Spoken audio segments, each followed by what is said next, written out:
ഇവിടെ ഒരു കുഞ്ഞും കരയരുത്.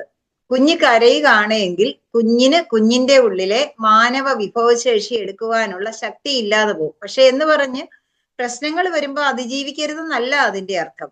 പ്രശ്നങ്ങൾ വരുമ്പോ അതിജീവിക്കാൻ പഠിക്കണം. പക്ഷേ കഴിഞ്ഞുപോയ കാര്യങ്ങൾ ഓർത്ത് കരഞ്ഞു വിളിച്ചിരിക്കുവാനും വരാനിരിക്കുന്ന കാര്യങ്ങൾ ഓർത്ത് ഭയന്ന് ഒളിച്ചിരിക്കുവാനും അല്ല നമ്മുടെ കുഞ്ഞുങ്ങൾ പരിശീലിക്കേണ്ടത്.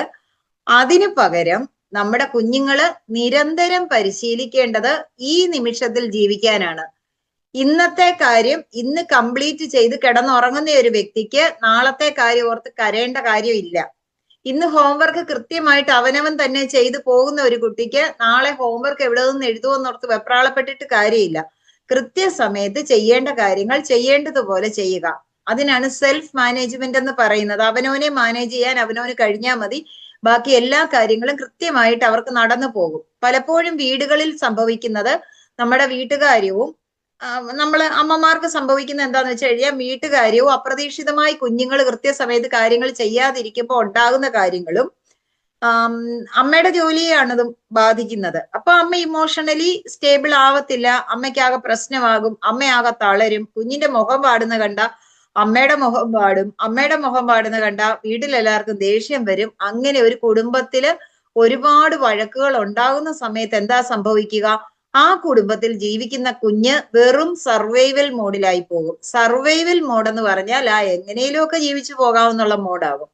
സർവൈവൽ മോഡിലുള്ള ഒരു കുട്ടിയെ സംബന്ധിച്ച് ഒരിക്കലും ആ കുട്ടിക്ക് യഥാർത്ഥത്തിൽ എത്തേണ്ടിടത്ത് എത്താൻ പറ്റുകയില്ല. ക്ലിയർ ആവുന്നുണ്ടോ ഞാൻ പറയുന്നത്? ക്ലിയർ ആവുന്നുണ്ടെങ്കിൽ ഒന്ന് ടൈപ്പ് ചെയ്തേ ക്ലിയർ എന്ന്. കുട്ടിക്ക് എത്താൻ പറ്റേണ്ടിടത്ത് എത്തണമെന്നുണ്ടെങ്കിൽ കുടുംബത്തിൽ കുറച്ച് കാര്യങ്ങൾ നമ്മൾ സൂക്ഷിക്കേണ്ടതുണ്ട്, ശ്രദ്ധിക്കേണ്ടതുണ്ട്. അതായത് വീട്ടിൽ കുട്ടികൾ പാലിക്കേണ്ട മര്യാദയുണ്ട്, മുതിർന്നവർ പാലിക്കേണ്ട മര്യാദയുണ്ട്. കുട്ടികളോട് മുതിർന്നവർ പാലിക്കേണ്ട മര്യാദയും കുട്ടികൾ മുതിർന്നവരോട് പാലിക്കേണ്ട മര്യാദയും കൂടി ഏത് പോയിന്റിലാണ് ഒരേ അലൈൻമെന്റിൽ വരുന്നത്, ആ വീട്ടിൽ എല്ലാ കാര്യങ്ങളും ഏറ്റവും ഭംഗിയായി നടക്കുകയും അവിടെ ആർക്കും ആരെയും വഴക്ക് പറയുകയോ സംശയിക്കേണ്ടയോ ഒരു സാഹചര്യവും വന്നു ചേരുകയില്ല എന്നുള്ളതാണ് യാഥാർത്ഥ്യം. അതൊരു അലൈൻമെന്റ് ആണ്. ആ അലൈൻമെന്റിന് പ്രാപ്തിയുള്ളവരാണ് അച്ഛനും അമ്മയും മക്കളും. അതുകൊണ്ടാണ് ഈ അച്ഛനമ്മമാരുടെ മക്കളായിട്ട് നിങ്ങൾ ജനിച്ചത്. നമ്മൾ ഓരോരുത്തരും ഓരോ വീട്ടിൽ ജനിച്ചത്. ആ എൻവയോൺമെന്റ് വരെ നമുക്ക് അനുകൂലമാണെന്ന് ധരിച്ചിട്ടാണ് നമ്മൾ അവിടെ ജനിച്ചത്. പക്ഷേ മനുഷ്യന് മാറ്റി വെക്കാവുന്ന കുറെ കാര്യങ്ങള്, അമ്മയെന്ന ഈഗോ, അച്ഛനെന്ന ഈഗോ, ഭാര്യയെന്ന ഈഗോ, ഭർത്താവെന്ന ഈഗോ, മകനെന്ന ഈഗോ, മകളെന്ന ഈഗോ, ഇതെല്ലാം മാറ്റി അങ്ങോട്ട് വെച്ചിട്ട് നമുക്ക് വേണ്ടി കുറച്ച് കാര്യങ്ങൾ നമ്മൾ പരസ്പരം ആലോചിച്ച് തീരുമാനിച്ച് ചെയ്യുന്നു എന്നുള്ള ഒരു ബോധ്യത്തിൽ ഒരു കുടുംബം എത്തുന്ന സമയത്ത് ആ കുടുംബത്തിലെ എല്ലാ കാര്യങ്ങളും നമ്മൾ പ്രത്യേകിച്ച് ഒന്നും ചെയ്യേണ്ട കാര്യമില്ല.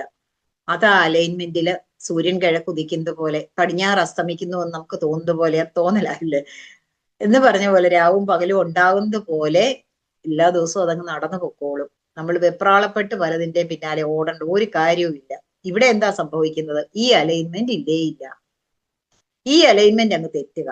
അപ്പൊ നമുക്ക് ആദ്യം ഞാൻ ഏറ്റെടുത്തിരിക്കുന്ന ദൗത്യം എന്ന് പറഞ്ഞാൽ എന്റെ കുഞ്ഞുങ്ങളുടെ കാര്യമാണ്. അതുകൊണ്ട് ഞാൻ കുഞ്ഞുങ്ങളുടെ ഭാഗത്തു നിന്നേ സംസാരിക്കത്തുള്ളൂ. ഞാൻ എപ്പോഴും പറയാം, 5 വയസ്സായ കുഞ്ഞിന്റെ ഭാഗത്ത് നിന്ന് ചിന്തിക്കാൻ സാധിച്ചാൽ മാത്രം മതി നമുക്ക് വിജയിക്കാനെന്ന്. ആ കുഞ്ഞിന്റെ മനസ്സ് പലപ്പോഴും പലരും കാണാറില്ല. എല്ലാവരും അമ്മയുടെ അച്ഛന്റെയും ഭാഗത്ത് നിന്നുകൊണ്ട് കുഞ്ഞിങ്ങനെ ചെയ്യണമെന്ന് ചിന്തിക്കുക ചെയ്യുന്നത്. അവിടെയല്ല അതിന്റെ ശരി. അതിന്റെ ശരി എന്ന് പറഞ്ഞാൽ നമുക്ക് 5 വയസ്സുള്ളപ്പം നമ്മൾ എന്താണ് ചെയ്തത്? ഈ കാര്യം ഇങ്ങനെ ആയിരുന്നപ്പോ നമ്മൾ എന്താ ചെയ്തത്? നമ്മുടെ 15 വയസ്സ് നമ്മൾ എന്താ ചെയ്തത്? നമുക്കൊന്ന് തിരിച്ച് ചിന്തിക്കേണ്ടതുണ്ട്.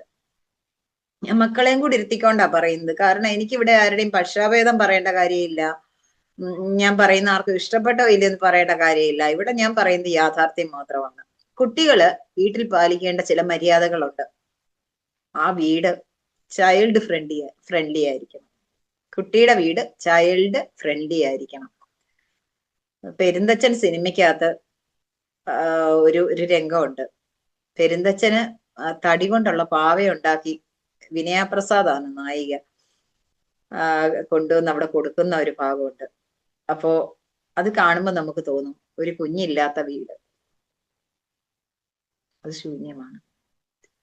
അപ്പൊ ഒരു കുഞ്ഞിനെ നമുക്ക് ഈശ്വരൻ തന്നുവെങ്കിൽ അത് നമ്മുടെ സൗഭാഗ്യവുമാണ്. ഈശ്വരൻ തന്ന നിധിയാണ് നമ്മുടെ കുഞ്ഞുങ്ങൾ ഓരോരുത്തരും. അതുകൊണ്ട് ഞാൻ കുഞ്ഞുങ്ങളുടെ കൂടെയാ, പുറയിലിരിക്കുന്ന ഈ കുഞ്ഞിന്റെ കൂടെയാ. ചൈൽഡ് ഫ്രണ്ട്ലി ആയിട്ട് നമുക്ക് നമ്മുടെ വീടിനെ എങ്ങനെ കൊണ്ടുപോകാം? നമ്മൾ ഓരോരുത്തരും, നമ്മൾ ജനിച്ച് വളർന്ന വീടും ആദ്യത്തെ നമ്മുടെ സ്കൂള് തന്നെയാണ്. അതിനു മുമ്പ് ഒരു സ്കൂൾ ഉണ്ടായിരുന്നു, ഒരു പ്രീ പ്രൈമറി സ്കൂള്. അതാണ് അമ്മയുടെ ഗർഭപാത്രം, ഒരു പ്രീ സ്കൂള്. അവിടെയും ചെയ്ത കാര്യങ്ങൾ തന്നെ നമ്മൾ ഇവിടെയും റിപ്പീറ്റ് ചെയ്യുന്നുണ്ട്. അതൊക്കെ ഞാൻ വീഡിയോകളിലൂടെ ഞാൻ പോസ്റ്റ് ചെയ്യുന്നുണ്ട്, നിങ്ങൾ കാണുന്നുണ്ടെന്ന് വിശ്വസിക്കുന്നു. നമ്മൾ ഈ നമ്മുടെ വീട്ടില് ജനിച്ചിട്ട് അവിടെ പഠിക്കുന്ന നല്ല ശീലങ്ങളാണ് നമ്മളുടെ മരണം വരെ നമ്മൾ റിപ്പീറ്റ് ചെയ്യുന്നത്. അതുകൊണ്ടാ പണ്ടുള്ളവർ പറഞ്ഞത് ചൊട്ടയിലെ ശീലം ചുടല വരെ എന്ന്. അതുകൊണ്ട് രാവിലെയുള്ള കുറച്ച് കാര്യങ്ങൾ നമ്മൾ ശീലമാക്കി മാറ്റിയാൽ ആദ്യത്തെ 21 ദിവസം നല്ല പാടാ. ഒപ്പം ഞാനുണ്ട് നിങ്ങൾക്കത് കംപ്ലീറ്റ് ചെയ്യാനായിട്ട്.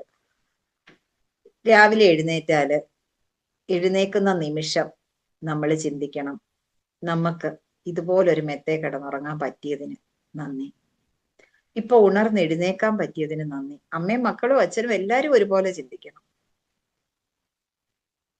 ഇപ്പോഴും ജീവനോടെ ഉണ്ടല്ലോ, അതിന് നന്ദി. ഈ രാത്രി നേരം വെളുക്കുമ്പോ എത്ര പേര് ജീവനോടെ ഇല്ലാതുണ്ട്, അതിൽ നമ്മൾ സെലക്റ്റഡ് ആണ്. അതുപോലെ നമ്മൾ ചവിട്ടുന്ന ഭൂമിക്ക് നന്ദി. നമ്മൾ ആദ്യമായിട്ട് എഴുന്നേറ്റ് വന്നു കഴിഞ്ഞ് പല്ല് തേച്ചിട്ട് കുടിക്കുന്ന ഒരു 2 ഗ്ലാസ് വെള്ളമുണ്ട്, ആ വെള്ളത്തിന് നന്ദി. അത് കഴിഞ്ഞ് നമ്മൾ മുറ്റത്തോട്ട് ഇറങ്ങി പോയിട്ട് ഒരു മെഡിറ്റേഷൻ ഒക്കെ ചെയ്തിട്ട് മുറ്റത്തോട്ട് ഇറങ്ങി പോയിട്ട് സൂര്യനെ കാണുന്നുണ്ട്. സൂര്യനെ കാണാനുള്ള കണ്ണുണ്ടല്ലോ നമുക്ക്, നന്ദി. നടക്കാനുള്ള കാലും പാദങ്ങളും ഉണ്ടല്ലോ, നന്ദി. കഴിഞ്ഞ ദിവസം കൃഷ്ണമോള് പറഞ്ഞ പോലെ ആൾക്ക് കൈയില്ലാന്ന് കണ്ടപ്പോ ഒരുപാട് വേദന തോന്നി. സൗമ്യ കരയുമായിരുന്നു ആളുടെ അവസ്ഥ കണ്ടിട്ട്.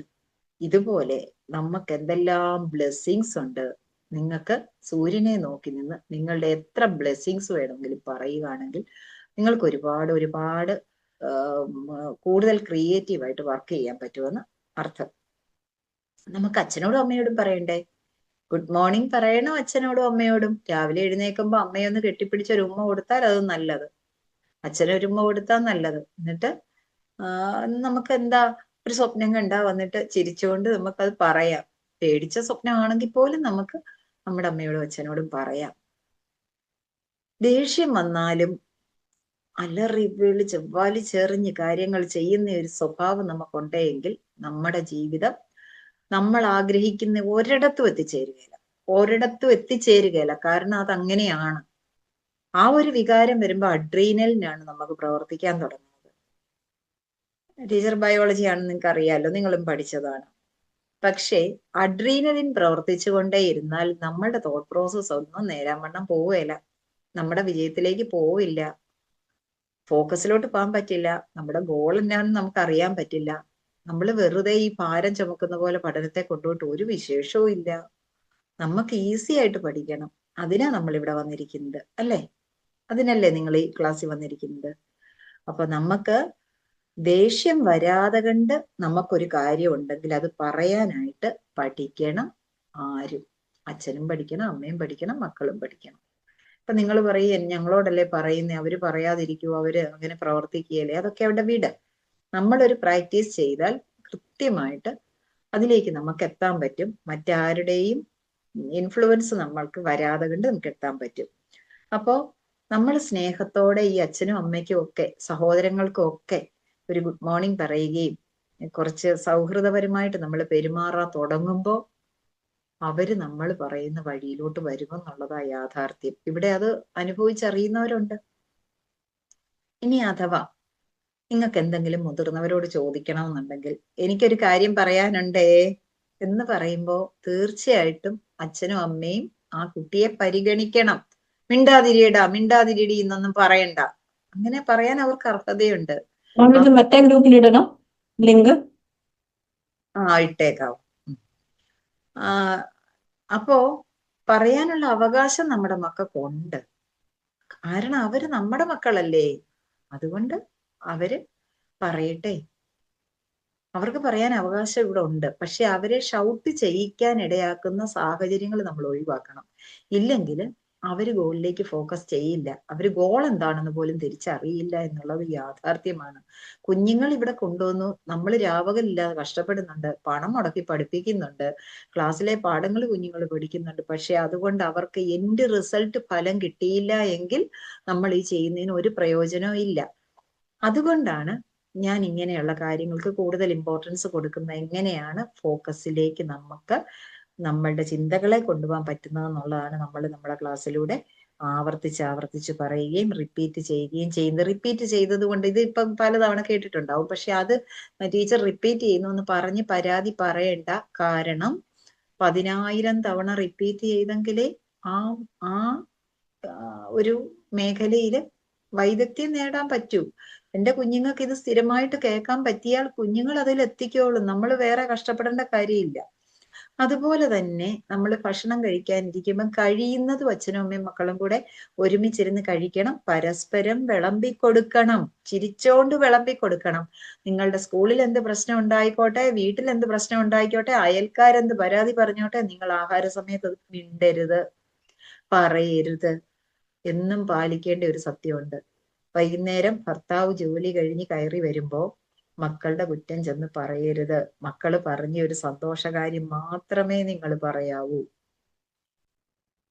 മക്കളുടെ ഒരു നേട്ടം, നമ്മുടെ നന്മ പുസ്തകമുണ്ട്, അതിനകത്ത് എഴുതാൻ ഞാൻ പറയുന്നുണ്ട്. മക്കളുടെ ഒരു നേട്ടം നമ്മൾ ഹസ്ബൻഡ് കയറി വരുമ്പോൾ പറയുകയാണ് എങ്കിൽ അദ്ദേഹത്തിന് എന്ത് സന്തോഷമാകും.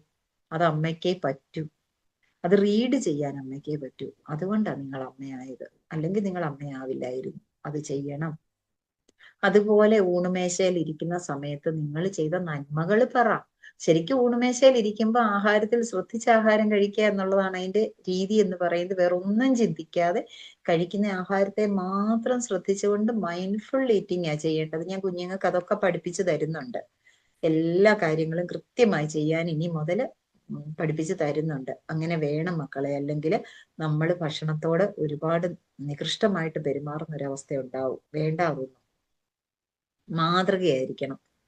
എൻ്റെ ആഗ്രഹം പോലെ നിങ്ങൾ ഒരുപാട് വലിയവരാകണമെങ്കിൽ നമ്മൾ കുറെ കാര്യം പാലിക്കേണ്ടി വരും.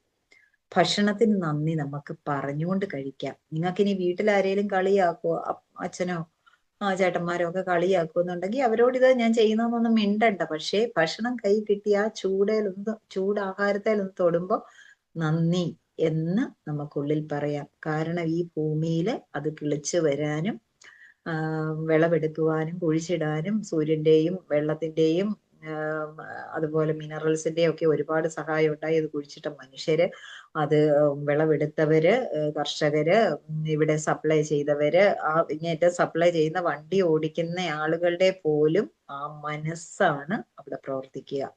നമ്മൾ അതൊക്കെ തിരിച്ചറിയേണ്ടതുണ്ട്. അതുപോലെ തന്നെ വൈകുന്നേരം സ്കൂള് വിട്ട് വന്നാല് മക്കൾക്ക് ഏറ്റവും നന്നായിട്ട് ചെയ്യാവുന്ന ബുക്ക്, ബാഗ്, പെൻസില്, എല്ലാം ക്രമമായിട്ട് അടുക്കി വെക്കാൻ പറ്റും. അപ്പൊ തന്നെ അമ്മയ്ക്ക് ഒരുപാട് സമാധാനമാകും. കൊണ്ടുവന്ന് ചോറ്റുപാത്രം കൊണ്ടുപോയി അടുക്കളയിൽ കൊണ്ടുവന്ന് കഴുകി ഒരു അല്പ ചൂടുവെള്ളത്തിലിട്ട് അവിടെ വെച്ചിരുന്നാൽ അമ്മ രാവിലെ എടുത്ത് കാര്യങ്ങൾ ചെയ്തോളും. അതിനൊന്നും ഒരു കുഴപ്പമില്ല, ചെയ്യണം. അതിന് യാതൊരു സംശയമില്ലാത്ത കാര്യമാണ്. അച്ഛനെ അമ്മയും ചെറിയ ജോലികളിൽ സഹായിക്കാം. ഇപ്പൊ അച്ഛന് മുറ്റത്തിറങ്ങി എന്തെങ്കിലും ഒരു കാര്യം ചെയ്യുക, അച്ഛൻ ഞാനിവിടെ കൂടട്ടെ, അച്ഛന്റെ കൂടെ ഒന്ന് ചെന്ന് നോക്കിക്കേ. നിങ്ങളുടെ വീട്ടിലെ അനുഭവങ്ങൾ മാറുമെന്ന് മാത്രമേ എനിക്ക് പറയാനുള്ളൂ. അടുത്ത ഞായറാഴ്ച നിങ്ങൾ ഇതിന്റെ റിസൾട്ട്, ഈ ഒരാഴ്ചയുടെ റിസൾട്ട് നിങ്ങൾ പങ്കുവയ്ക്കാം നമുക്ക്. അടുത്തത് നമ്മൾ ഫ്രിഡ്ജിനകത്ത് വെക്കുന്ന കുപ്പി വെള്ളം നിറച്ചു വെക്കാം മക്കൾക്ക്. അതുപോലെ ഓരോ മുറിയിലും ഫാനും ലൈറ്റും ഒക്കെ ആവശ്യമില്ലാതെ ഇട്ടിട്ടുണ്ടെങ്കിൽ പോയി ഓഫ് ചെയ്യാം. അത് നിങ്ങളുടെ പൈസയാകും കറണ്ട് ചാർജ് ആയിട്ട്. ഞാൻ ഏതെങ്കിലും ഗവൺമെന്റ് ഓഫീസിൽ പോയാലും ഇങ്ങനെ ഒരുപാട് ഫാനൊക്കെ ഇങ്ങനെ ഇട്ടിരിക്കുന്ന കാണുമ്പോൾ ഞാൻ പോയി ഓഫ് ചെയ്യും. കാരണം ഞാൻ ഈ എനർജിയുടെ ക്ലാസ്സിന് പോയിട്ടുള്ളതാ. അപ്പൊ അവര് തന്നെ ആദ്യത്തെ നിർദ്ദേശം ഇതാ, ടീച്ചർമാർ ആദ്യമായിട്ട് മാതൃകയാകേണ്ടത് സ്കൂളില് അനാവശ്യമായിട്ട് കിടക്കുന്ന ലൈറ്റ് എല്ലാം ഓഫ് ചെയ്ത് പഠിക്കണമെന്ന് പറയും. അപ്പൊ ഞാൻ അങ്ങനെ ചെയ്യാറുള്ളതാണ്. പിന്നെ അതുപോലെ നിങ്ങളുടെ പുസ്തകം പിറ്റേ ദിവസത്തേക്കുള്ള അടുക്കി വെക്കുക. നിങ്ങൾക്ക് നാളെ കൊണ്ടുപോകാനുള്ള സാധനങ്ങളെല്ലാം അടുക്കി വെച്ചിട്ട് നമ്മൾ കിടക്കുക. നമ്മുടെ പഠനമേശയിൽ ഈ ഫോക്കസ് ഓൺ എന്ന് പറഞ്ഞ് ഈ ഫോക്കസ് ഓൺ നമ്മളിവിടെ ഫോക്കസ് ഓൺ എന്ന് പറഞ്ഞൊരു ഇത് ആക്കി വെച്ചിട്ടില്ലേ, അതിന്റെ അടുത്തേക്ക് നമ്മുടെ പുസ്തകവും സാധനങ്ങളെല്ലാം അടുക്കി വെക്കുക, നാളെ കൊണ്ടുപോകാനുള്ള യൂണിഫോം എടുത്ത് വെക്കുക, ഇതെല്ലാം അങ്ങ് ചെയ്തു കഴിഞ്ഞാൽ നമുക്ക് ധൃതിയിട്ടൊന്നും ചെയ്യണ്ട എന്നുള്ള അവസ്ഥയാകും. അതുപോലെ മൊബൈലും TV ഉപയോഗിക്കുന്നതിന്റെ കാര്യങ്ങളും കൂടെ ഞാൻ പറഞ്ഞു തരാം. അതിന്റെ സമയം നിങ്ങൾക്ക് വേണ്ടതെന്ത് അതനുസരിച്ച് കാണത്തക്ക രീതിയിൽ, അതായത് നിങ്ങളുടെ മജോറിറ്റി ആയിട്ടുള്ള ടൈം നിങ്ങളുടെ പ്രയോറിറ്റിക്ക് ഉപയോഗിക്കണം. അതാണ് നിങ്ങളുടെ പഠനം. പഠനത്തിനുള്ള സമയം എടുത്തിട്ട് നിങ്ങൾ യാതൊരു കാരണവശാലും മൊബൈൽ കാണാനോ TV കാണാനോ ഇരിക്കരുത്. കാരണം നമ്മൾ ഒരു ആവേശത്തോടെ ഫ്രഷ് ആയി കഴിഞ്ഞ് ആവേശത്തോടെ കിട്ടുന്ന 20 മിനിറ്റ് കൊണ്ട് നിങ്ങൾ പഠിക്കുന്ന കാര്യങ്ങൾ നിങ്ങൾക്ക് 10 മണിക്കൂർ എടുത്താലും ചിലപ്പോൾ ആ ആവേശം പോയി കഴിഞ്ഞ് പഠിച്ചാൽ കിട്ടണമെന്ന് നിർബന്ധമില്ല. എത്ര ആവർത്തിച്ചാലും കിട്ടണമെന്നില്ല. പക്ഷെ ആ എക്സൈറ്റ്മെന്റിൽ പഠിക്കുന്ന സാധനം നിങ്ങൾക്ക് ഉറപ്പായിട്ടും ആ ഒരൊറ്റ പഠനത്തിൽ നിങ്ങൾക്ക് കിട്ടും. അതുകൊണ്ട് ആ എക്സൈറ്റഡ് ടൈമിൽ, പഠനം എന്നുള്ള ആവേശം വരുന്ന സമയത്ത് പഠിക്കുന്നത് പിന്നീട് നമ്മൾ പഠിക്കത്തില്ല. അതുകൊണ്ടാണ് ഞാൻ എപ്പോഴും പറയുന്നത്, പഠനം എന്നത് നമ്മുടെ സംസ്കാരമാക്കണം, വായന എന്നത് നമ്മുടെ സംസ്കാരമാക്കണം. നമ്മൾ അതുപോലെ ചിട്ടയോടെയുള്ള ഒരു ജീവിതം നമ്മുടെ സംസ്കാരത്തിന്റെ ഭാഗമാക്കിയ, നമ്മുടെ നിത്യജീവിതത്തിന്റെ ഭാഗമാക്കിയ പിന്നെ നമ്മൾ ഒന്നും ചിന്തിക്കേണ്ട, നമുക്കെല്ലാം ഈസി ആയിട്ട് നടന്നു വരും. അതുപോലെ വായനയ്ക്ക് നമ്മൾ റീഡേഴ്സ് ക്ലബ് ഉണ്ട്. അവിടെ ചെറിയ കാര്യങ്ങൾ 5 മിനിറ്റ് പോലും ഇല്ല, രാജലക്ഷ്മി വായിച്ചു തരുന്നുണ്ട്. ഞാൻ അതിനെ ഡീകോഡ് ചെയ്യുന്നുണ്ട്. നിങ്ങൾ അങ്ങനെ അതിൽ നിന്ന് കിട്ടുന്ന ഒരറിവ് വെച്ച് എഴുതി വെച്ചാൽ മതി. നിങ്ങൾക്ക് 365 ദിവസം ആകുമ്പോൾ 365 അറിവാകും. അതിൽ കൂടുതൽ വായിക്കാനുള്ളവർ അവനോൻ സെലക്ട് ചെയ്ത് ബുക്കുകൾ വായിക്കുക. ഏത് ബുക്ക് സെലക്ട് ചെയ്യണമെന്നുള്ളതൊക്കെ പിന്നീട് ഞാൻ അവിടെ പറഞ്ഞു തരാം. അതുപോലെ കളിക്കാൻ സമയം വേണം. നമുക്ക് കളിക്കാൻ സമയം വേണം. എന്താണേലും അരമണിക്കൂർ നിങ്ങൾ നിർബന്ധമായും സ്കൂളിൽ നിന്ന് വന്നു കഴിഞ്ഞ് കളിക്കണം. കളിച്ചില്ലെങ്കിൽ നിങ്ങൾ ഒരു കാരണവശാലും വിജയിക്കില്ല. ഉറപ്പ് ഞാൻ പറയാം. ഫൈനൽ ആയിട്ടുള്ള വിജയം വേണമെങ്കിൽ നിങ്ങൾ കളിക്കണം. അത് ഞാൻ എന്തുകൊണ്ടാണെന്ന് പറഞ്ഞു തരാം. വീട്ടിലെല്ലാവരോടും സംസാരിക്കാൻ ഒരു 15 മിനിറ്റ് എങ്കിലും നിങ്ങൾ മാറ്റിവെക്കണം. ഓരോ ദിവസത്തെയും കഥ പറയാൻ അമ്മയോട് പറയണം. അമ്മയോട് സ്ട്രിക്റ്റ് ആയിട്ട് പറയുന്ന ഒരു കാര്യമാണ്, അമ്മമാര് മക്കള് പറയുന്നത് കേൾക്കാൻ നിന്നു കൊടുക്കണം. നിങ്ങളോടല്ലാതെ പിന്നെ അയൽവക്കത്തെ തങ്കമ്മ ചേച്ചിയോട് എന്ന് പറയുവോ നിങ്ങളുടെ മക്കള്? ഇല്ല. നിങ്ങളോട് മാത്രമേ അത് പറയാൻ പറ്റൂ. അത് റീഡ് ചെയ്യാനും അതിനെ ആസ്വദിക്കാനും നിങ്ങൾക്കല്ലാതെ ഈ ലോകത്ത് വേറെ ഒരാൾക്കും കഴിയുകയില്ല, അമ്മയ്ക്കും അച്ഛനും സഹോദരങ്ങൾക്കും. അതല്ലാതെ വേറെ ഒന്നും ഇവിടെ ഇല്ല. അപ്പൊ അത് നിങ്ങൾ ചെയ്യണം. ഇനി അബദ്ധത്തിന് നമ്മുടെ വീട്ടിൽ തന്നെ ആർക്കെങ്കിലും ഇഷ്ടപ്പെടാത്ത ഒരു കാര്യം ചെയ്തു പോയി, വിട്ടുകൊടുത്തേക്ക്. അവരോട് പറയൂ, ഞാൻ അറിയാതെ ചെയ്തു പോയതാ, സോറി കേട്ടോ. ഒരു ഉമ്മയും കൊടുത്തേക്ക്, അച്ഛനോ അമ്മയ്ക്കോ ചേച്ചിക്കോ അനിയനോ ഒക്കെ. ഇത്രയേ ഉള്ളൂ. അതിൽ തീരാവുന്നതേ ഉള്ളൂ നിങ്ങളുടെ നല്ല ബന്ധങ്ങള് മോശമാകാതിരിക്കാൻ വേണ്ടി. അല്ലെങ്കിൽ എപ്പോഴും അയ്യോ എന്നെ അങ്ങനെ ചെയ്തേ ഇങ്ങനെ ചെയ്തേന്ന് പറയുന്ന വീട്ടിൽ എവിടാ സമാധാനം കിട്ടുക? അതുപോലെ നിങ്ങൾ പാലിക്കേണ്ട ഒരു കാര്യമാണ്, മറ്റുള്ളവരുടെ ഒരു സാധനങ്ങളും എടുക്കരുത്, എടുത്തോണ്ട് വരരുത്, എടുക്കരുത്. അതില് ഒരുപാട് കാര്യമുണ്ട്. ടീച്ചർ നാളെ പറഞ്ഞതുപോലെ അബദ്ധത്തിന് ഒരു കുട്ടി വേറൊരു കുട്ടിയുടെ ഫോൺ എടുത്ത് കാണാൻ എടുത്തതാണ്. പിന്നെ രണ്ടാമത് ആദ്യം ഫോണിന്റെ ഉടമയായ കുട്ടി എന്ത് ചെയ്തു? കൂട്ടുകാരന്റെ ബാഗിലേക്ക് അവന്റെ ഫോൺ ഇട്ടിട്ട് ദേണ്ട അവന്റെ ആ ഫോണെന്ന് പറഞ്ഞിട്ട് അവന് സസ്പെൻഷൻ വരെ വാങ്ങി കൊടുക്കാനുള്ള സാഹചര്യം ഉണ്ടായി. നമുക്ക് വിശ്വസിക്കാൻ പറ്റത്തില്ല. മുന്നിൽ കാണുന്ന ഒന്നും വിശ്വസിക്കാൻ പറ്റുന്ന ഒരു കാലത്തല്ല നമ്മൾ ജീവിക്കുന്നത്.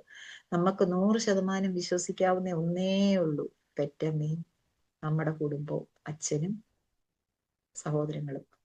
ബാക്കിയെല്ലാം നമുക്ക് സംശയിക്കേണ്ടിയിരിക്കുന്ന കാലത്താണ് നമ്മൾ ജീവിക്കുന്നത് എന്നുള്ളതുകൊണ്ട് എൻ്റെ മക്കള് അത് പ്രത്യേകം, ടീച്ചർ പറഞ്ഞ ഒന്നും നിങ്ങൾ കേട്ടില്ലെങ്കിലും ഈ ഒരു പോയിന്റ് നിങ്ങളുടെ ഹൃദയത്തിൽ എഴുതി വെച്ചോ. ഈ കുടുംബം അല്ലാതെ വേറെ ഒരാളും നിങ്ങളെ താങ്ങാനുണ്ടാവില്ല. നിങ്ങൾക്കൊരു തട്ട് വന്നാൽ ഈ കുടുംബം അല്ലാതെ വേറെ ആരും നിങ്ങൾക്കുണ്ടാവില്ല. പെറ്റമ്മയ്ക്ക് നോവുന്നത്ര ഈ ലോകത്ത് വേറെ ഒരു വ്യക്തിക്കും നോവത്തില്ല.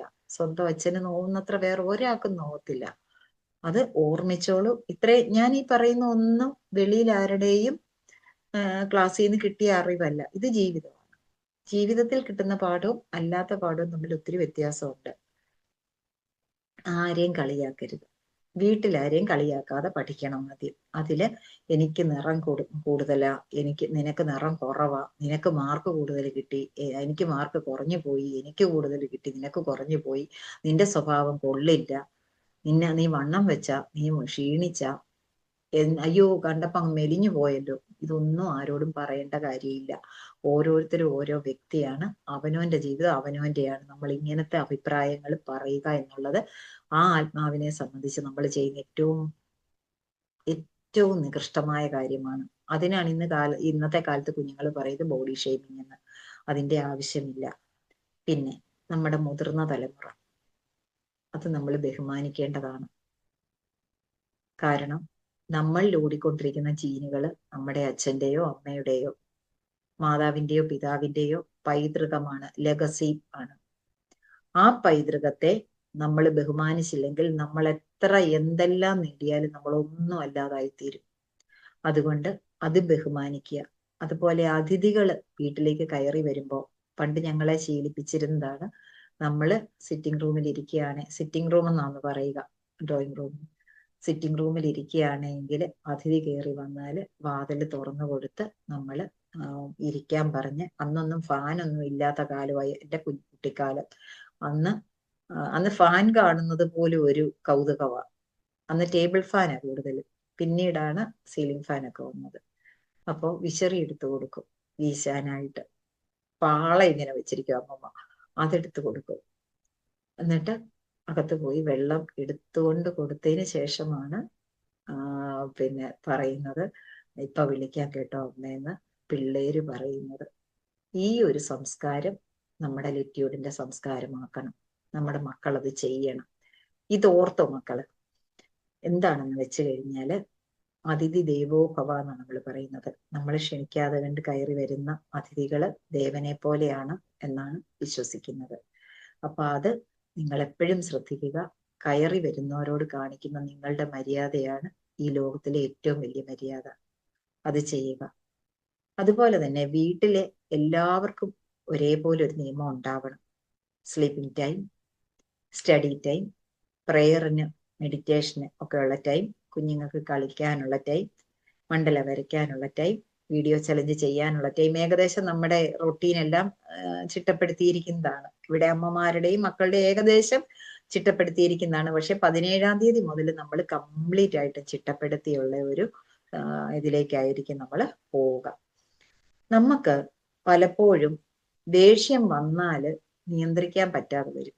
പക്ഷെ മെഡിറ്റേഷനും പ്രെയറും ഈ ചിട്ടയായ ലൈഫും ഉള്ള ഒരു വ്യക്തിയെ സംബന്ധിച്ച് ദേഷ്യം വരാനുള്ള സാഹചര്യങ്ങൾ ഇല്ലാണ്ടാവും. ഒരു വ്യത്യാസം കൂടെ പറയാം. പ്രെയർ എന്ന് പറഞ്ഞാൽ വൺ വേ ട്രാഫിക് ആണ്. നമ്മൾ അങ്ങോട്ട് പ്രാർത്ഥിക്കുക, ദൈവമേ എനിക്ക് അത് വേണേ ഇത് വേണേന്ന്. പക്ഷെ അത് വേണം ഇത് വേണമെന്ന് പറഞ്ഞ് നമ്മൾ പ്രാർത്ഥിക്കുമ്പോൾ നമുക്ക് ഈ പ്രാർത്ഥിക്കുന്ന കാര്യങ്ങൾ നേടാനുള്ള അർഹതയുണ്ടോ, അത് നമ്മൾ ഒരുപാട് ശ്രദ്ധിക്കേണ്ട കാര്യമാണ്. നമ്മൾ ഒരു കാര്യത്തിന് അർഹതപ്പെട്ടതാണെങ്കിലേ അത് നേടാൻ എനിക്കത് വേണേ എന്ന് ദൈവത്തോടാണെങ്കിലും പറയാൻ പറ്റുള്ളൂ. പക്ഷെ നമ്മൾ അതിന് വേണ്ടത് ചെയ്തിട്ടാണോ പറയുന്നതെന്ന് നമ്മൾ ആത്മപരിശോധന നടത്തേണ്ടി വരും. മെഡിറ്റേഷൻ എന്ന് പറഞ്ഞു കഴിഞ്ഞാൽ 2 വേ ട്രാഫിക് ആണ്. അതായത് നമ്മളും നമ്മളുടെ ഹയർ കോൺഷ്യസ്നസ്സും തമ്മിൽ ഉള്ള ഒരു കണക്ഷൻ നമ്മൾ രൂപീകരിക്കുകയാണ്. അത് കുറച്ച് ദിവസങ്ങൾ അത് പ്രാക്ടീസ് ചെയ്ത് കഴിയുമ്പോൾ, നമ്മുടെ 17-ാം തീയതി കഴിയുമ്പോൾ നിങ്ങൾക്കത് ഞാൻ 5 മിനിറ്റ് കൊണ്ട് ആ ഒരു ലെവലിലോട്ട് എത്താനായിട്ട് കുഞ്ഞുങ്ങൾക്ക് വേണ്ടത് പറഞ്ഞു തരുന്നുണ്ട്, അമ്മമാർക്ക് വേണ്ടതും പറഞ്ഞു തരുന്നുണ്ട്, അമ്മമാർക്ക് ഇപ്പോഴേ പറഞ്ഞു കൊടുക്കുന്നുണ്ട്. അപ്പൊ നമുക്ക് ആ ഒരു ചിട്ടയിലൂടെ വന്നു കഴിഞ്ഞാൽ APJ അബ്ദുൽ കലാം, നരേന്ദ്രമോദിജി, ഇവരൊക്കെ ഇതുപോലെ ചിട്ടയോടെ ജീവിച്ചു വന്നവരാ. അവരൊക്കെ വലിയ നിലയിലെത്തിയെങ്കിൽ അവർക്ക് ചിന്തിക്കാൻ അവർ സമയം കണ്ടെത്തിയിരുന്നു. ആ ചിന്തിക്കാൻ കണ്ടെത്തുന്ന സമയത്തെ ക്ലിയർ ചെയ്യാൻ വേണ്ടിയിട്ടാണ് നമുക്ക് മെഡിറ്റേഷൻ പോകുന്നത്. ക്ലിയർ ആവുന്നുണ്ടോ? ഞാൻ പറഞ്ഞ ക്ലിയർ ആവുന്നെങ്കിൽ ഒന്ന് ടൈപ്പ് ചെയ്തിട്ട് ക്ലിയർ എന്ന്. നമ്മുടെ വീട്ടിലെ സന്തോഷത്തിന്റെ ഏറ്റവും വലിയ ഉത്തരവാദി നമ്മൾ തന്നെ, നമ്മുടെ കുടുംബത്തിലുള്ള എല്ലാവരുമാ. നമ്മുടെ വീട്ടിലെ എന്റെ സന്തോഷത്തിന്റെ 100% ഉത്തരവാദി ഞാൻ മാത്രമാ. അർജുന്റെ വീട്ടിലെ 100% ഉത്തരവാദി അർജുനാണ്. ലീനയുടെ വീട്ടിലെ ലീനയാണ്. രാജിയുടെ വീട്ടിലെ രാജിയാണ്. സവിതയുടെ വീട്ടിലെ സവിതയാണ്. അശ്വതിയുടെ വീട്ടിലെ അശ്വതിയാണ്. അങ്ങനെ ഓരോ വ്യക്തിയും ഇതിന് ഉത്തരവാദിത്വം ഉള്ളവരാ. അതുകൊണ്ടാണ് നമ്മളിവിടെ ചിന്തിക്കാൻ കഴിവുള്ള ഹോമോസാപ്പിയൻസ് ആയിട്ട് വന്ന് ജനിച്ചത്. നമ്മളുടെ ബ്രെയിൻ ഡെവലപ്ഡ് ആണ്. അതുകൊണ്ടാണ് നമ്മളെ മനുഷ്യൻ എന്ന് വിളിക്കുന്നത്, ചിന്താശേഷിയുള്ളവൻ, അല്ലെ? അല്ല എങ്കിൽ നമുക്ക് കുരങ്ങൻ ചെയ്ത പോലെയോ പൂച്ചയൊക്കെ ചെയ്യുന്ന പോലെയോ ഒക്കെ മാത്രം ചെയ്താൽ മതിയായിരുന്നു. പക്ഷെ നമ്മൾ ഇവിടെ വന്ന് എന്തിനു പഠിക്കുന്നു? എന്തിനാ? നമുക്ക് ഉതകുന്ന ജീവിതത്തിന് വേണ്ടി, നമ്മുടെ ജീവിത പദ്ധതി നേരെയാക്കി കൊണ്ടുപോകാൻ വേണ്ടി. അടുത്തതെന്താ? നമ്മുടെ കുടുംബത്തിന്, അച്ഛനമ്മമാർക്ക് ഒക്കെ ഉപകാരങ്ങൾ ചെയ്യാൻ വേണ്ടി. അടുത്തതെന്താ? നമ്മൾ ചെയ്യുന്ന നമ്മളുടെ ജോലി, നമ്മളുടെ പ്രവർത്തികള്, നമ്മളുടെ എഡ്യൂക്കേഷൻ, നമ്മളുടെ ചിന്തകള്, ഇതെല്ലാം നമ്മളൊരു ജോലിയായിട്ട് പിന്നീട് എത്തിച്ചേരും. ആ ജോലിയിൽ ഒന്ന് ഉപജീവനമാണ്, മറ്റൊന്ന് സർവീസ് ആണ്, വാല്യൂ പ്രൊവൈഡർ ആണ്. അതില് ചിലര് സ്വന്തം തൊഴില് വാല്യൂ പ്രൊവൈഡിങ് ആക്കും, ചിലര് ഇഷ്ടപ്പെട്ട പാഷൻ ചെയ്യും, അതേസമയം ചിലര് ജോലി വേറെ പാഷൻ വേറെ ആയിട്ട് കൊണ്ടുപോകും. പക്ഷെ ഇവിടെ നിങ്ങൾ ഓരോരുത്തരും ഇതിനകം നിങ്ങളുടെ ലൈഫ് പർപ്പസ് എന്താണെന്ന് കണ്ടുപിടിച്ചവരാണ്. കുഞ്ഞ് ആദിലക്ഷ്മി മുതല് കൃഷ്ണമോള് മുതല് ഓരോരുത്തരും ഈ കൊച്ചു പ്രായത്തില് എനിക്കൊരു ഡോക്ടർ ആവണം, അത് പീഡിയാട്രീഷ്യൻ ആകണം, എനിക്ക് ഗൈനക്കോളജിസ്റ്റ് ആകണം, എനിക്ക് ഇന്ന ഡോക്ടർ ആവണം, എനിക്ക് ആർമിയിൽ ഇന്ന ഓഫീസർ ആവണം എന്നൊക്കെ നിങ്ങൾ പറഞ്ഞുവെങ്കിൽ നിങ്ങളെ ഈ ലോകത്തിന് ആവശ്യമുണ്ട് മക്കളെ. അത്രയും പ്രധാനപ്പെട്ട ഒരു ലെവലിലാണ് നിങ്ങൾ നിൽക്കുന്നത്. ഇനി നിങ്ങൾ ഫസ്റ്റ് സ്റ്റെപ്പ് കഴിഞ്ഞു. ഈ ഒരു ക്ലാസ്സോടെ നമ്മളുടെ ഫസ്റ്റ് സ്റ്റെപ്പ് കഴിഞ്ഞു. സെക്കൻഡ് സ്റ്റെപ്പിൽ നമ്മൾ ചിട്ടപ്പെടുത്തിയ ജീവിത രീതിയാണ് നമ്മൾ 17-ാം തീയതി മുതൽ അടുത്ത അധ്യയന വർഷം മാർച്ച് 31 വരെ കൊണ്ടുപോകാൻ ഉദ്ദേശിക്കുന്നത്. എത്ര പേരെന്റെ കൂടെ ഉണ്ടാവും? ഞാൻ തയ്യാറാണ് മാറ്റിവെക്കാൻ 15 മിനിറ്റ് ഒരു ദിവസം. എത്ര പേരുണ്ടാവും? 7 മണിക്ക് 15 മിനിറ്റ് മാറ്റിവെക്കാൻ എത്ര പേരുണ്ടാവും? കാണട്ടെ എല്ലാരെയും. അങ്ങനെ നമ്മൾ മാറ്റിവെച്ചാൽ നമുക്ക് പഠനം ഭാരമായി തോന്നില്ല, ജീവിതം ഭാരമായി തോന്നില്ല. എന്തിനാ നമ്മളിങ്ങനെ ജീവിക്കുന്ന? വല്ല പൂമ്പാറ്റ ആയാ പോരെ? ഒരു കുതിരയായാ പോരായിരുന്നോ? ഇവിടെ ജീവിക്കണമെന്നുണ്ടെങ്കിൽ ഒരു മരമായാ പോരായിരുന്നോ? നമ്മൾ ചോദിക്കാറില്ലേ? അതെ, നമ്മൾ ഓരോരുത്തരും നന്മ മരങ്ങളാണ്. അതുകൊണ്ടാണ് നമ്മൾ കഴിഞ്ഞ മാസം നന്മ മരം നട്ടത്. എല്ലാരും വെള്ളം ഒഴിക്കുന്നുണ്ടോ? നന്മ മരത്തിന് വളമിട്ട് കൊടുക്കുന്നുണ്ടോ? ഒന്ന് പറഞ്ഞേ, ഒന്ന് മെസ്സേജ് ഇട്ടേ ഉണ്ടെങ്കിൽ എസ് ഒന്ന്. Okay, very good. അപ്പോ നമ്മൾ എപ്പോഴും ശ്വാസത്തിൽ ശ്രദ്ധിക്കാൻ പഠിച്ചു കഴിഞ്ഞാൽ, നട്ടെല്ല് നിവർത്തി ഇരിക്കാൻ പഠിച്ചു കഴിഞ്ഞാൽ, ഷോൾഡർ നേരെയാക്കി ഇരുന്ന് കാര്യങ്ങൾ ചെയ്യാനായിട്ട് നമ്മൾ പഠിച്ചു കഴിഞ്ഞാൽ പിന്നെ നമ്മൾ വേറെ ഒന്നും അന്വേഷിക്കണ്ട. ക്ലിയർ ആയോ ഞാൻ പറഞ്ഞത്? നമ്മുടെ ഉത്തരവാദിത്വം നമുക്ക് ഏറ്റെടുത്ത് എൻ്റെ വീട്ടിലെ സന്തോഷത്തിനും എൻ്റെ ജീവിതത്തിനും മറ്റുള്ളവർക്ക് ജീവിതം സന്തോഷമായിട്ട് കൊണ്ടുപോകാനും ഞാനാണ് ഉത്തരവാദി എന്ന് നമ്മൾ ഓരോരുത്തരും ഓർത്താൽ പിന്നെ ഞാൻ പറയുന്ന ഓരോ വാക്കും നല്ല വാക്കോതുവാൻ ത്രാണി ഉണ്ടാകണമെന്ന ആ പ്രാർത്ഥനാ ഗാനത്തോടൊപ്പം കറക്റ്റായി വരും. നിങ്ങൾ വേറെ ഒന്നും ചിന്തിക്കണ്ട, കൂടുതൽ ചിന്തിക്കാൻ പോകണ്ട. പറഞ്ഞു തരുന്ന കാര്യങ്ങൾ അതേപടി അങ്ങോട്ട് കേട്ടാൽ മതി. വീട്ടിൽ സമാധാനം ഉണ്ടെങ്കിൽ, അമ്മ സമാധാനത്തിലാണെങ്കിൽ നമുക്ക് ഏറ്റവും നന്നായിട്ട് കാര്യങ്ങൾ നടക്കും. അമ്മ സമാധാനത്തിലാണെങ്കിൽ അച്ഛനും സമാധാനത്തിലായിക്കോളും. മക്കളും അമ്മയും അച്ഛനും സമാധാനത്തിലാണെങ്കിൽ പിന്നെ ആ കുടുംബത്തില് നമുക്കറിയാതെ തന്നെ ഒരു തണുപ്പോ എന്തോ ഒരു ഇന്നർ പീസ് നമുക്ക് ആ കുടുംബത്തിൽ പോലും ഫീൽ ചെയ്യും. ആ വീടിനകത്ത് തന്നെ ഫീൽ ചെയ്യാൻ തുടങ്ങും. അപ്പോ ഞാന് ചെറിയ കുട്ടികൾക്ക് വേണ്ടി ഒരു പ്രോമിസ് പറയുകയാണ്. എൻ്റെ വീട്ടിൽ ഞാൻ സ്നേഹത്തോടെ സംസാരിക്കും. പറയാൻ പറ്റുമോ നിങ്ങൾക്ക്? പറയാൻ പറ്റുന്ന ഒരു രസം ഒന്ന് ടൈപ്പ് ചെയ്തേ. എൻ്റെ കാര്യങ്ങളെല്ലാം ഞാൻ സ്വയം ചെയ്തിരിക്കും. എൻ്റെ അമ്മയെ അച്ഛനെ സന്തോഷത്തോടെ ഇരുത്തുന്നത് എൻ്റെ ഉത്തരവാദിത്തമാണ്. അതോടൊപ്പം തന്നെ എനിക്ക് ഏറ്റവും സന്തോഷമുള്ള ഒരു കാര്യമാണ്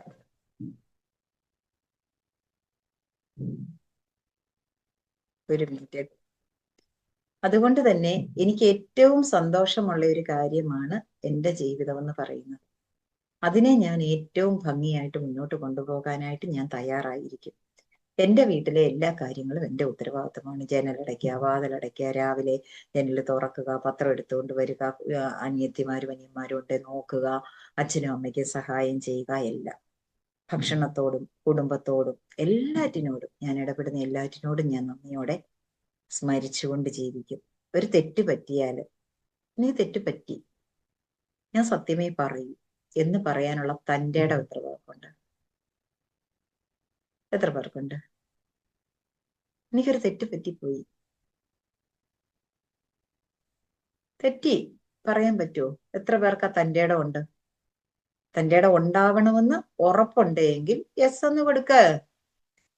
ഇനി നമ്മൾ ഈ നിമിഷം മുതൽ നമ്മൾ ആ തൻ്റെ ഇടത്തിലാ ജീവിക്കുന്നത്.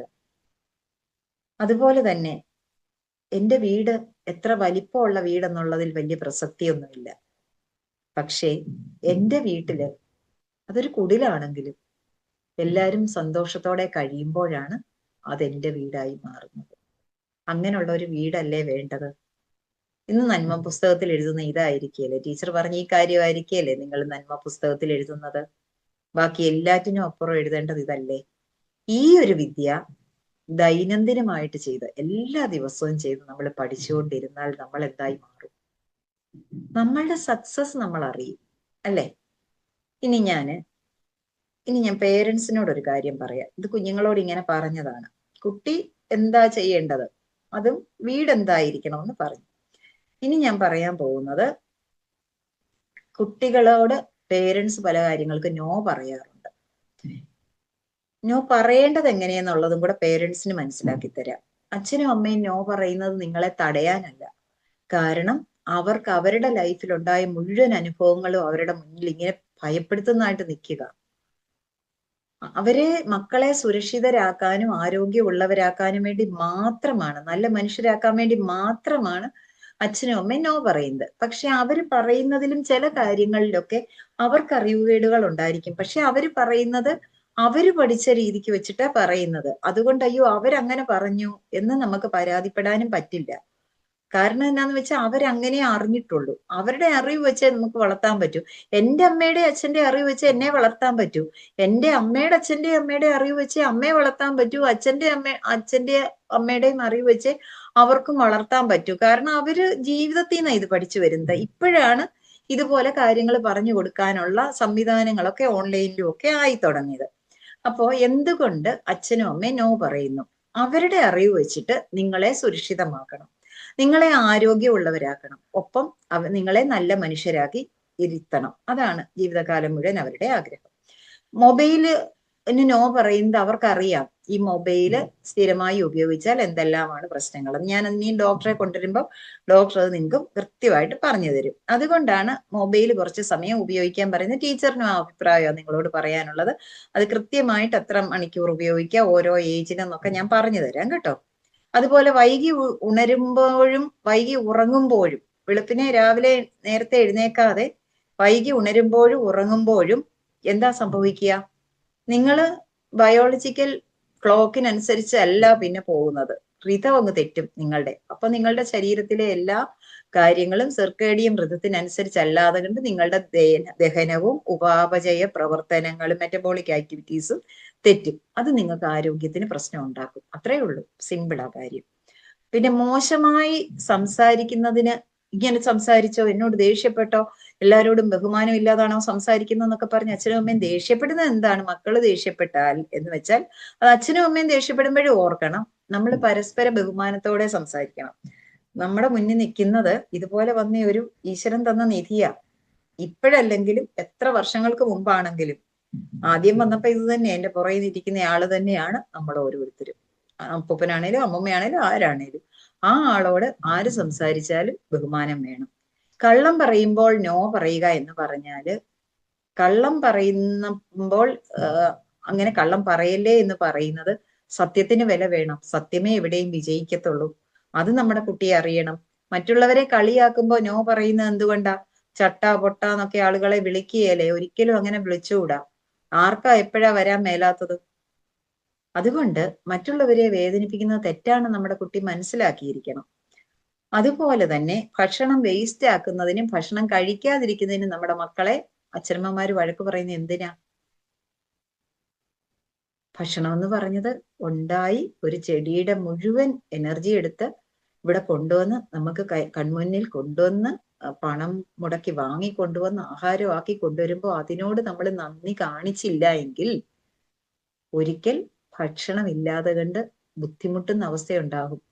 പണം ബാങ്കിൽ കിടപ്പുണ്ടാവും, പക്ഷെ കയ്യിൽ ഭക്ഷണം ഇല്ലാതെ ബുദ്ധിമുട്ടുന്ന അവസ്ഥയുണ്ടാവും. പ്രളയം വന്നപ്പോൾ ഒരുപാട് പേർക്ക് അങ്ങനെ സംഭവിച്ചില്ലേ?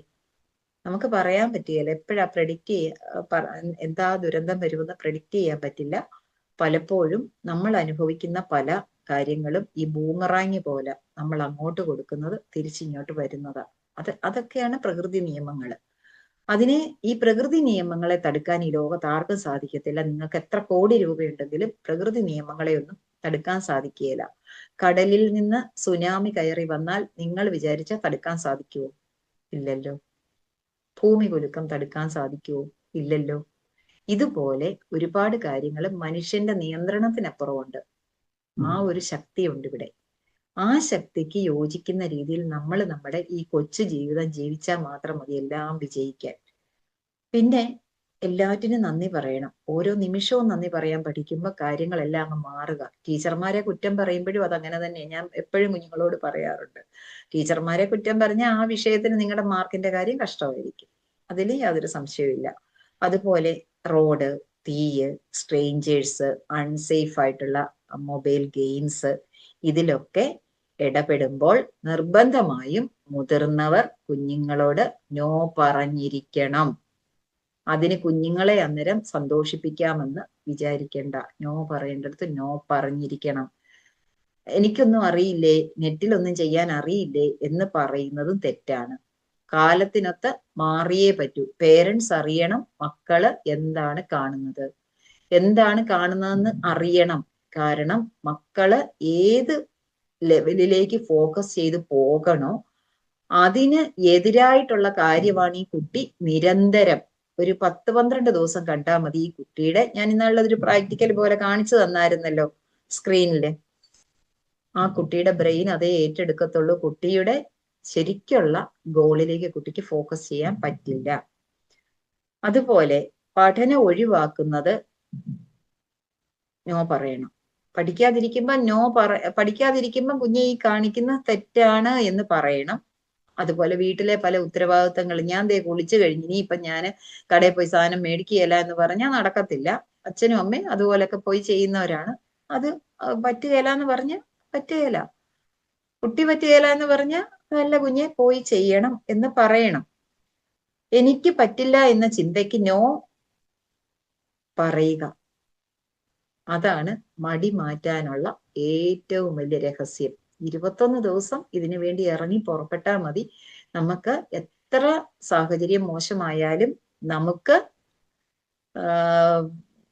എനിക്ക് പറ്റില്ല എന്ന ആ ഒരു കാര്യത്തോടെ നോ എന്ന് പറഞ്ഞാൽ എന്താ അതിന്റെ അർത്ഥം?